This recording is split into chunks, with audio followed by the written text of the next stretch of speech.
Son Esperanza Mariño, de Santiago de Compostela, aínda que con raíces na Ría da Arousa, por parte materna, e estou aquí agora pola miña actividade literaria. Baséome en 3 xéneros fundamentalmente, que son o ensaio, a traducción e a poesía. Eu vou traballar sobre a actividade literaria de Xosé Manuel Beiras.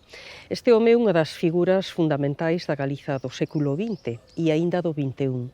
Pero aí hai algo inxusto con respecto a Beiras porque é coñecido como o político, estivo moi activo en política durante moitos anos, o profesor universitario, o economista, o grandísimo ensaísta de economía, o músico mesmo, o pianista, pero hai unha faceta que quedou moi escurecida e aí está o que eu considero inxustiza e o que quero precisamente reivindicar, que é a súa actividade literaria. El dedícase fundamentalmente á traducción e a min paréceme imprescindible esta xeira súa traductora e eu creo que poucos literatos hai cunha traxectoria continua de 55 anos, en ningún dos xéneros.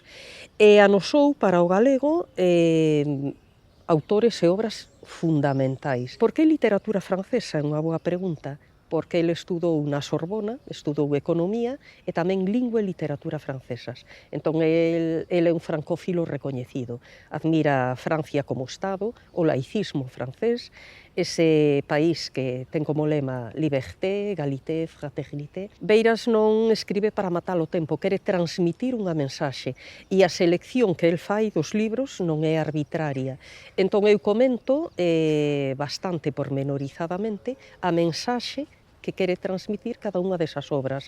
Entre crítica literaria e ensaio, a medio camiño. O primeiro, eu recomendaríalle a residencia a todo o mundo. Pareceme un auténtico luxo estar aquí, porque realmente é un espazo que se aproveita, que serve para o ben común, é importantísima esa visión. Mirei as bases, e dixen, pois sí, estou a tempo, por que non? Agora levo aquí 5 días e pareceme un luxo. Esa ría, este xardín, o edificio está moi ben, o día a día simplifícanolo moito, porque que o bo de estar aquí, que nos podemos dedicar íntegramente a escribir. E moi ben, porque estamos xuntos un grupo de xente con intereses comuns.